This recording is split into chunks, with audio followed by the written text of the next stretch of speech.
आज देश की बहन बेटी का मुंह नोचा जा रहा है, हिजाब नोचा जा रहा है, कहीं कपड़े नोचे जा रहे हैं, कहीं छोटी छोटी बच्चियां नोची जा रही हैं। ये हो क्या रहा है? मैं कहता हूँ अपनी बेटी के बारे में वो ये स्टेटमेंट कह रहे थे, अरे मेरी बेटी का हिजाब भी तो खींचे, कहीं और हाथ थोड़ी ना लगाया है। मतलब उनके कहने का मतलब क्या था कि औरत के प्राइवेट पार्ट को छुए तब मुद्दा बनेगा।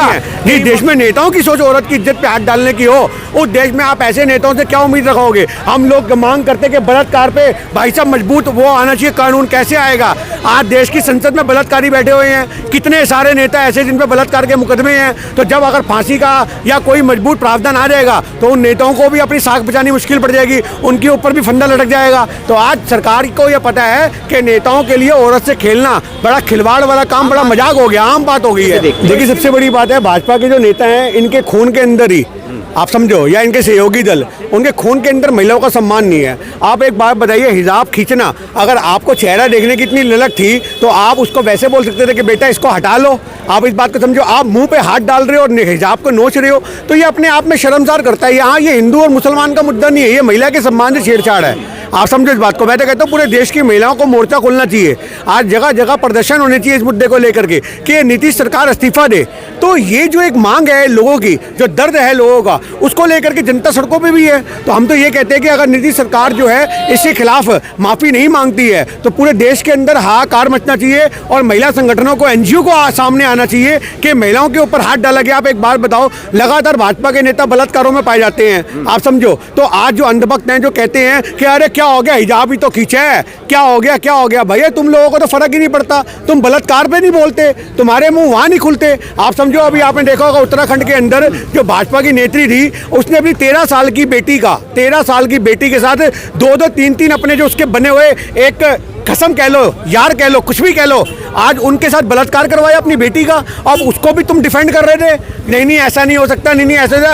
आज कोर्ट की तारीखें भुगतती फिर रही है, आज जेल में बैठी है वो महिला भाजपा की, भाजपा ने निष्कासित किया। दूसरा डॉक्टर साहब को देख लो, हाईवे पे उन्हें XXX फिल्म बना रही थी। तो आपको समझना पड़ेगा कि जब देश के अंदर इतने बड़े बड़े बलात्कारों पे लोग नहीं बोलते हैं तो उनकी नज़र में हिजाब खींचना क्या ही मुद्दा होगा। हिजाब को लेकर योगी आदित्यनाथ के भी मंत्री हैं, उनका कहना है कि सिर्फ हिजाब खींचा और कुछ तोड़ ही नहीं किया। देखिए मैं आपसे फिर कहना चाह रहा हूँ, उनका निशात साहब का जो इतना गंदा स्टेटमेंट आया है, मैं कहता हूँ अपनी बेटी के बारे में वो ये स्टेटमेंट कह रहे थे, अरे मेरी बेटी का हिजाब भी तो खींचे, कहीं और हाथ थोड़ी ना लगाया है। मतलब उनके कहने का मतलब क्या था कि औरत के प्राइवेट पार्ट को छुए तब मुद्दा बनेगा, कहीं वक्ष को नहीं छुआ या कहीं और नहीं छुआ तब मुद्दा बनेगा। यह अपने आप में शर्मसार करने वाली बात है। और हम ये कहते हैं कि आज उन लोगों को सोचना पड़ेगा जो लोग भाजपा को चौड़े में वोट देते हैं, और वो उस AIMM वाले, आज जो लोग आपको समझाओगा ओवैसी के 5 MLA थे, आज फटाफट कहते हैं। वैसे तो ओवैसी साहब को लगातार नजर आता है कि मुसलमानों पे अत्याचार हो रहा है, मतलब जब चुनाव होता है तब मुसलमानों पे अत्याचार नजर आता है, और जब चुनाव जीत जाते हो तो उनके साथ सहयोगी दल बन जाते हो तो तुम्हारा मुंह तक नहीं खुलता, मुंह में दही जम जाता है। आज लोग कह रहे हैं भैया नहीं वो तो सब कुछ करेंगे। अरे कब करेंगे?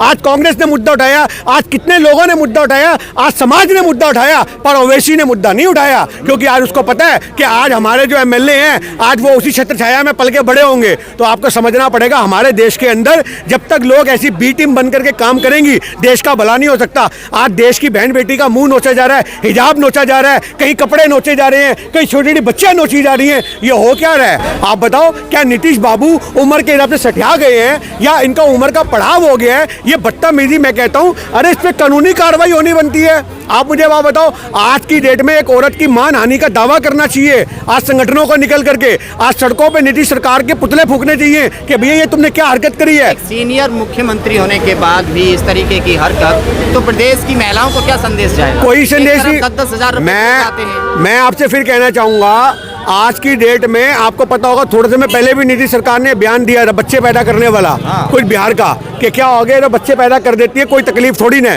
इस तरह के बयान लगातार देना औरतों के बारे में इनकी सोच को दिखाती है कि आज ये औरतों को कहाँ रखते हैं, औरतों का दर्जा क्या है इनकी नज़र में। अरे भाई साहब, देश की महिला है, देश की बहन है, देश की बेटी है। आज सभी लोगों को आगे आना चाहिए। तुम लोग धर्म देख के चुप हो जाते हो, आप इस बात को समझिए। तो ये लगातार हमारे देश के अंदर एक ऐसा माहौल देखने को मिल रहा है, जब एक ऐसा नैरेटिव सेट होता है कि औरत के साथ छेड़छाड़ होती है और लोग चुप हो जाते हैं। या उसको राजनीति में तोल देते हैं, तो ये आप याद रखना कि देश की कितनी सारी करोड़ों महिलाओं का एक सम्मान से छेड़छाड़ है। इसके खिलाफ हम अपनी आवाज बुलंद करते हैं। मोदी जी कहते हैं कि महिलाओं को मजबूत किया जा रहा है, सशक्त किया जा रहा है, लेकिन क्या लग रहा है कि अपने सहयोगी मुख्यमंत्री के खिलाफ कोई कार्रवाई होगी? आज हम यही चाहते हैं कि आज मोदी सरकार की आप बात कर रहे हो, उनका तो षड्यंत्र ही है। वो तो चाहते हैं 2-4 और इसके ऊपर मामले हों और हम लोग इसको हटाएं और अपना मुख्यमंत्री बनाएं। आप समझो, उनकी ना मजबूरी थी इसको मुख्यमंत्री बनाना। आप समझ रहे हो इस बात को? उनकी ना मुख्यमंत्री थी इसको बनाना। आज मुख्यमंत्री वो अपना बनाएंगे, इसको हटाएंगे, तो इसका कहीं ना कहीं फायदा भाजपा को ही मिलेगा।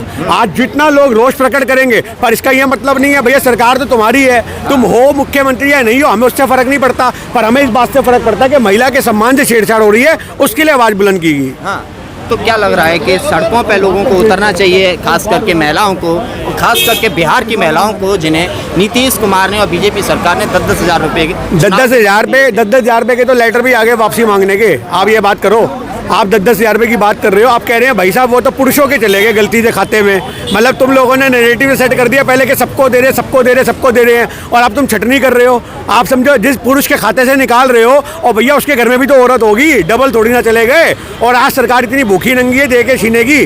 तो ये आप समझो, ये लगातार एक ऐसा नैरेटिव बनाना था। उस समय माहौल था चुनाव को जीतने का, ये एक षड्यंत्र था चुनाव को जीतने का। आज ये धांधली थी जिसको इलेक्शन कमीशन ने नज़रअंदाज कर दिया। आपने देखा होगा रामलीला मैदान से इतनी बड़ी हुंकार राहुल जी ने भरी, प्रियंका जी ने भरी कि 10-10 हज़ार रुपये देके वोट खरीदे जा रहे हैं। तो जब हमारे देश में वोट ही बिकेगा और सरकार खरीदेगी, तो आप किससे मांग करोगे?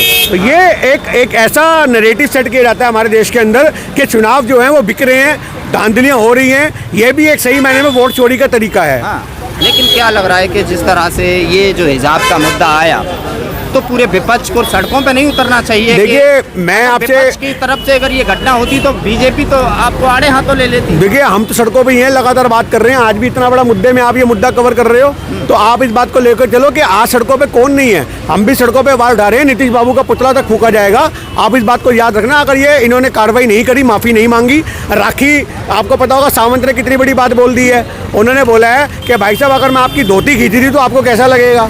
अगर आज ये सोचने की बात है ना कि जिनको कह रहे हैं हिजाब खींचने में कोई बात नहीं है, तो आज राखी ने इतनी बड़ी बात बोली है कि नीतीश सरकार की अगर मैं धोती खींच लूँ तो इनको कैसा लगेगा, क्या इनको बुरा नहीं लगेगा? तो ये अपने आप में दिखाता है कि ये जो माहौल है वो शर्मसार करने वाला है। औरत की इज्जत सर्वोपरि होनी चाहिए, पर आज हमारे देश के अंदर बलात्कार होने पे लोग मुंह नहीं खोलते हैं, तो वो एक हिजाब खींचने पे क्या ही मुंह खोलेंगे? ये हमारे लिए बड़े दर्द की बात है। मुसलमान एंगल दिया जा रहा है इस घटना को, क्योंकि ये हिजाब है। अगर ये हिंदू महिला होती तो क्या करते हिंदू संगठन? देखिए, मैं एक ही बात कहना चाहूँगा, हिंदू की औरत हो या मुसलमान की औरत हो, किसी की भी औरत हो, इज्जत तो इज्जत है भाई साहब।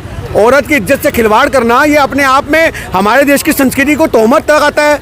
आज हमारे देश की संस्कृति कितनी मजबूत संस्कृति है, जहाँ औरत का सम्मान सर्वोपरि रखा जाता है, महिला फर्स्ट, लेडीज़ फर्स्ट कहा जाता है। आज कितनी जगह आप जाओ, ट्रेनों में जाओ, बसों में जाओ, महिलाओं के लिए सीटें आरक्षित होती हैं, मेट्रो के अंदर पूरा डब्बा आरक्षित है। तो क्या इज्जत है, क्या इज्जत है? आप धर्म के हिसाब से मुँह पे उंगली रख लोगे?